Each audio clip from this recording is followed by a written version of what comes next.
तो दोस्तों आज इस मूवी को हम एक्सप्लेन करने जा रहे हैं। वो एज लाइक नेम एग्जॉर्सिज्म पर ही बेस्ड है। तो मूवी तो हॉरर है ही, मगर इसमें विक्टिम्स हेल के दरवाजे भी खोल लेते हैं, जिसकी वजह से एक नहीं बल्कि मल्टीपल डीमंस इनकी बॉडी को पोजेस कर लेते हैं। तो मूवी काफ़ी इंटरेस्टिंग होने वाली है। तो दोस्तों मूवी के स्टार्ट में हमें एक कपल दिखाया जाता है, जिसमें लड़के का नाम विक्टर और लड़की का नाम जूलिया है। प्रोफेशन के लिहाज से ये दोनों फोटोग्राफर हैं जो वोकेशन गुजारने एक आइलैंड पर आए हैं। अब जूलिया एक काफ़ी रिलीजियस औरत है, क्योंकि वो अपने बच्चे को लेकर काफ़ी चिंतित है। इवन कि वो इस आइलैंड के रूरल लोगों से अपने बच्चे के लिए प्रेयर करवाती है और साथ ही साथ विक्टर के साथ रोजाना चर्च भी जाती है। ये दोनों अपने प्रोफेशन को लेकर काफ़ी एम्बिशियस हैं और साथ ही साथ अपने होने वाले बच्चे को लेकर काफ़ी एक्साइटेड भी। सारा दिन एंजॉय करने के बाद दोनों घर आते हैं, जहाँ हम देख पाते हैं कि जूलिया काफ़ी थक चुकी है, जो आराम करने के लिए अपने बेड पर लेट गई है कि सडनली इस एरिया में काफ़ी हाई एल्टीट्यूड अर्थक्वेक आता है। जूलिया अपनी जान बचाने के लिए बिल्डिंग से बाहर भागती है। दूसरी तरफ हम देख पाते हैं कि विक्टर इस सिचुएशन को देखते हुए बिल्डिंग की तरफ भाग रहा होता है, मगर हम देख पाते हैं कि उसकी वाइफ बिल्डिंग के मटेरियल के नीचे दबी होती है।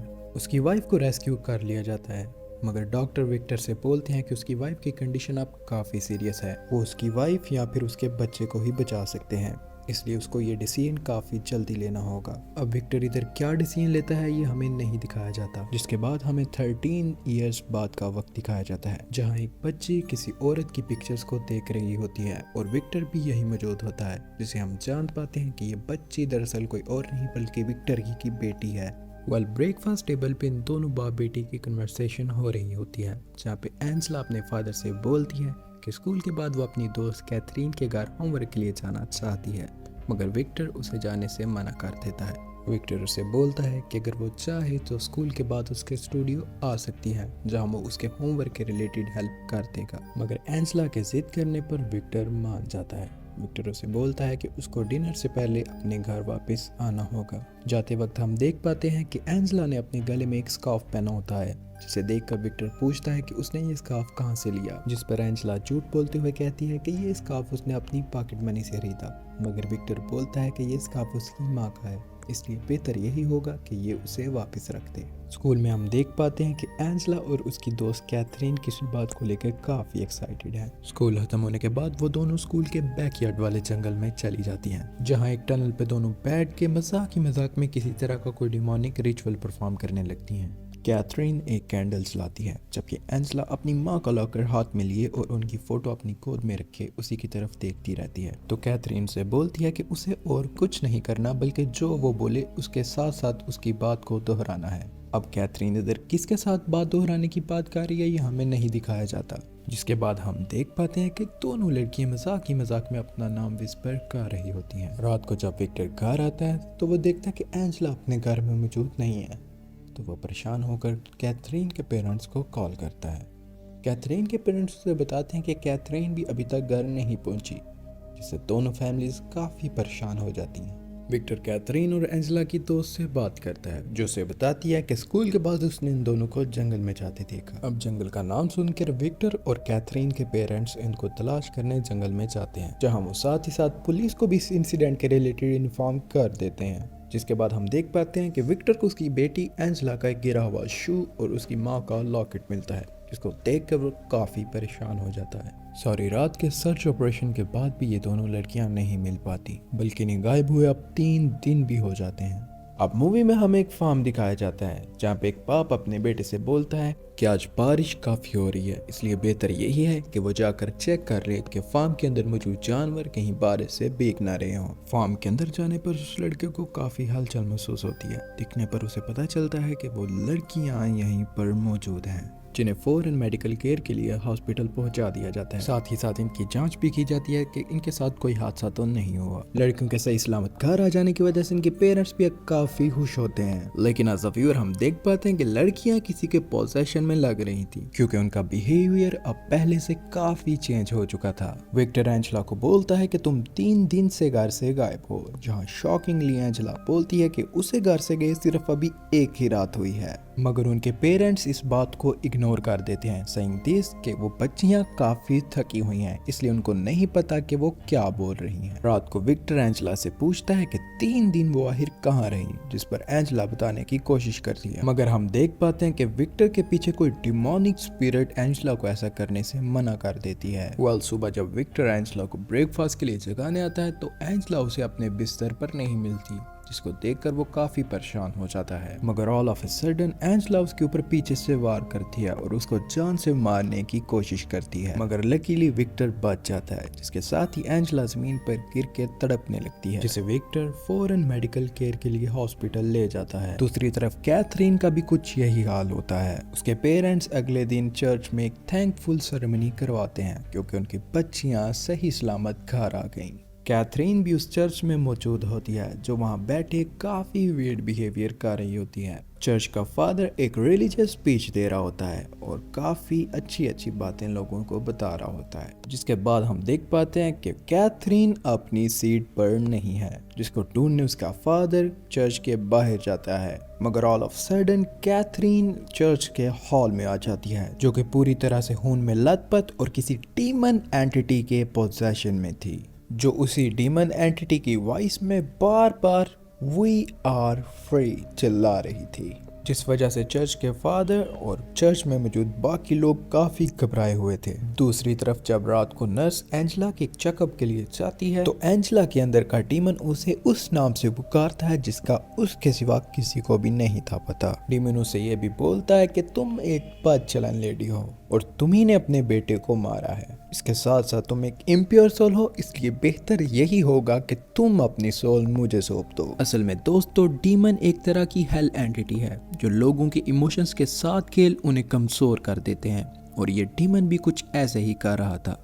अब अगले दिन ये नर्स विक्टर से मिलती है और उसे बताती है कि इन बच्चियों को किसी तरह का कोई साइकोलॉजिकल इशू नहीं, बल्कि ये किसी डीमन के पोजेशन में है, जिसका एक ही सोल्यूशन एक्सॉर्सिज्म है। और वो ये बात इसलिए जानती है क्योंकि नर्स बनने से पहले वो नन रह चुकी है, इसीलिए अब उन्हें और टाइम्स आया कि ये बगैर कैथोलिक चर्च के सुप्रीम फादर से इजाजत लेनी होगी। इसके बाद हम देख पाते हैं कि वो नर्स कैथोलिक चर्च के लिए निकल जाती है और विक्टर को एक बुक देकर इसके राइटर का पता करने के लिए भेज देती है, जिसके बाद हम विक्टर को उसी राइटर के घर में देख पाते हैं। विक्टर से बोलता है कि क्या उसकी वो इस सिचुएशन में मदद कर सकती है, जिस पर वो औरत इसे कहती है कि वो कोई एक्सॉर्सिज्म एक्सपर्ट नहीं, लेकिन वो एक्सॉर्सिज्म करना जानती है, इसलिए वो इसकी हेल्प जरूर करेगी। साथ ही साथ वो इसे ये भी कहती है कि एक्सॉर्सिज्म करते वक्त जितना बिलीव हमें गॉड पर होना चाहिए उतना ही बिलीव हमें एक दूसरे पर भी होना चाहिए, क्योंकि एक्सॉर्सिज्म कंप्लीटली बिलीव पे ही बेस करता है, जिसे हम जान पाते हैं कि मूवी का नाम द एक्सॉर्सिज्म बिलीवर इसी बात से रखा गया है। वो औरत उसे बोलती है कि वो दोनों विक्टिम से मिलना चाहेगी, जिसकी वजह से विक्टर उसे पहले कैथरीन से मिलवाने के लिए उसके घर ले आता है। जिसके बाद हम देख पाते हैं कि कैथरीन के फादर काफी परेशान हालत में बाहर बैठे होते हैं, जिन्हें कंसोल करने के लिए विक्टर उनके पास रुक जाता है। मगर हम देख पाते हैं कि वो औरत सीधा कैथरीन के कमरे में चली जाती है, जहां कैथरीन के अंदर का डीमन उसे देखकर हंसने लगता है। एज पर वो जानता था कि ये औरत उसके पास आएगी। वो डीमन उससे बोलता है कि अगर वो औरत ये घर छोड़कर चली जाए तो वो उसको उसकी खोई हुई बेटी रैगन का पता बता देगा। ये सुनकर वो औरत काफी डर जाती है, क्योंकि दोस्तों उस लड़की के अंदर सिर्फ एक ही नहीं बल्कि मल्टीपल डीमंस की आवाजें आ रही थी। जिसके बाद हम देख पाते हैं कि वो औरत थोड़ी सी हिम्मत दिखाते हुए प्रेयर करने लगती है, और साथ ही साथ वो उस डीमन से चिल्लाते हुए बोल रही होती है कि वो उस लड़की की बॉडी को छोड़ दे, जिससे डीमन काफी गुस्से में आ जाता है और वो साथ ही पर एक क्रॉस से उसकी दोनों आंखें फोड़ देता है। उस औरत की चिल्लाने की आवाजें सुनकर विक्टर ऊपर आता है और समहाउ उस औरत को बचा लेता है। हॉस्पिटल में वो औरत से बोलता है कि वो काफी शर्मिंदा है क्योंकि उसी की हेल्प करने की वजह से उसकी आंखें गईं। इसके साथ साथ विक्टर बोलता है कि वो अब किसी और की जान दांव पे नहीं लगा सकता। बेशक वो एक एथिस्ट है, लेकिन वो ये काम अब खुद ही करेगा। विक्टर उस औरत का बताता है कि एंजेला लगभग मरने वाली थी। डिलीवरी करते वक्त उसकी माँ की डेथ हो चुकी थी, लेकिन समहाउ एंजेला बच गई क्योंकि उसने खुद उसे अपनी मृत माँ का पेट फाड़ कर बाहर आते देखा। दूसरी तरफ हम देखते हैं कि नर्स कैथोलिक चर्च में सुप्रीम फादर से रिक्वेस्ट करती है कि वो उन बच्चियों की जानों को बचाने के लिए एक्सॉर्सिज्म परफॉर्म करें, जहां शॉकिंगली सुप्रीम फादर को इस केस की पहले से खबर मिल चुकी थी। सुप्रीम फादर उस नर्स से बोलता है कि वो लड़कियां 3 दिन हेल में रह के आई हैं, जिसकी वजह से उनमें सिर्फ एक डीमन नहीं बल्कि मल्टीपल डीमंस का राज है, इसलिए अब उन्हें बचाने का कोई फायदा नहीं और ना ही उन्हें बचाया जा सकता है। जिस पर नर्स निराश होकर लड़कियों के पेरेंट्स के पास आ जाती है और उन्हें सारी बात बता देती है, जिस पर विक्टर बोलता है कि अब उनकी मदद करने के लिए कोई आगे नहीं आने वाला, वो ये काम कर सकते हैं और उन्हें अपनी बेटियों के लिए ये काम करना ही होगा। जिसके बाद हम देखते हैं कि ये लोग एक्सॉर्सिज्म की तैयारी करने लगते हैं, जिसके लिए लड़कियों के पेरेंट्स, वो नर्स और उनकी चर्च के फादर वहाँ पर मौजूद होते हैं। जिसके साथ साथ विक्टर का एक फ्रेंड जिमी अपनी दोस्त के साथ उनकी हेल्प के लिए वहाँ मौजूद होते हैं। वेल गाइस, एक्सॉर्सिज्म की सारी तैयारियां हो जाती हैं। जब ये लोग एक्सॉर्सिज्म स्टार्ट करने लगते हैं तो सरप्राइजिंगली उसी कैथोलिक चर्च के एक फादर उनकी हेल्प के लिए वहां आ जाते हैं, सेइंग दैट कि वो अपने प्रोफेशन के साथ गद्दारी नहीं कर सकते और वो ऐसे उन 2 मासूम बच्चियों को मरते भी नहीं देख सकते। वेल, फिर हम देख पाते हैं कि फादर एक्सॉर्सिज्म स्टार्ट करते हैं। फादर अपना होली क्रॉस इन दोनों बच्चियों के सर के ऊपर रख देते हैं, मगर ये डीमंस इस बात से हंसने लगते हैं। डीमंस इर्द-गिर्द लोगों के इमोशंस के साथ खेलने लगते हैं, सेइंग दैट कि वो सभी नर्क में जाएंगे। जिसके बाद हम देख पाते हैं कि फादर के ना रुकने की वजह से वो फादर की गर्दन को मोड़ देते हैं, जिससे फादर की वहीं पर मौत हो जाती है। डीमंस उनसे बोलते हैं कि वो इन लोगों का मुकाबला नहीं कर सकते क्योंकि वो एक नहीं बल्कि बहुत सारे हैं, इसलिए अगर वो लोग चाहते हैं कि वो लोग दोबारा हेल में वापस लौट जाएं तो उनको इनके साथ एक डील करनी होगी। डील के अकॉर्डिंग वो इन दोनों लड़कियों में से किसी एक की ही जान बचा सकते हैं, जबकि दूसरी लड़की की सोल को वो अपने साथ हेल में लेके जाएंगे हमेशा हमेशा के लिए। अब इधर इन दोनों फैमिलीज का एक दूसरे के बच्चों के साथ भी काफी लगाव हो चुका था, जिस पर विक्टर बोलता है कि वो किसी एक को भी मरते नहीं देख सकता, इसलिए वो किसी को भी नहीं चुनेगा। जिस पर कैथरीन की माँ भी यही फैसला लेती है। वो डीमन से बोलती है कि वो भी किसी को नहीं चुनेगी, मगर ऑल ऑफ अ सडन हम देख पाते हैं कि कैथरीन का पिता डीमन से बोलता है कि मैं कैथरीन को चुनता हूँ। जिसके बाद हम देखते हैं कि एंजेला हवा में फ्लोट होने लगती है, जिसको देखकर विक्टर दर्द के मारे चिल्लाने लगता है कि अचानक एंजेला हवा में फ्लोट होते हुए नीचे गिर जाती है। विक्टर भागते हुए अपनी बेटी के पास जाता है और उसे गोद में लेकर देखता है। वो देखता है कि एंजेला के अंदर का डीमन अब निकल चुका है और वो बिल्कुल ठीक है। दूसरी तरफ हम देखते हैं कि कैथरीन की सांसें अचानक रुकने लग जाती हैं और एकदम से उसकी सारी सांसें खत्म हो जाती हैं। जिसके बाद हम देखते हैं कि वो डीमंस भी बोलते हैं कि हम भी कैथरीन को चुनते हैं। जिसके बाद वो उसकी सोल को लेकर दोबारा नर्क में वापस चले जाते हैं और इसी एंडिंग के साथ ये मूवी की स्टोरी खत्म हो जाती है। अब अगर इस मूवी में पर्सनल थ्योरीज पे बात करूं तो डीमंस किसी के सगे नहीं होते, जस्ट लाइक उन्होंने कैथरीन के फादर के साथ भी खिलवाड़ किया। मोरओवर ये डीमंस अपने रेल से बाहर काफी बाउंडेड होते हैं। ये ह्यूमंस की इजाजत के बगैर ना तो उनकी बॉडी को पॉसेस कर सकते हैं और ना ही उनकी डेली लाइफ में इंटरफेयर कर सकते हैं। और इस मूवी में इसी बात को प्रूव भी किया गया कि कैसे डीमन कैथरीन के फादर के सामने एक कंडीशन रख देता है, जहां कैथरीन का फादर उसे अपनी बेटी छोड़कर दूसरी बच्ची को ले जाने की इजाजत देता है, विच मीन्स कि वो खुद अपनी लाइफ में डीमंस को इंटरफेयर करने की इजाजत दे रहा है, डायरेक्टली और इनडायरेक्टली।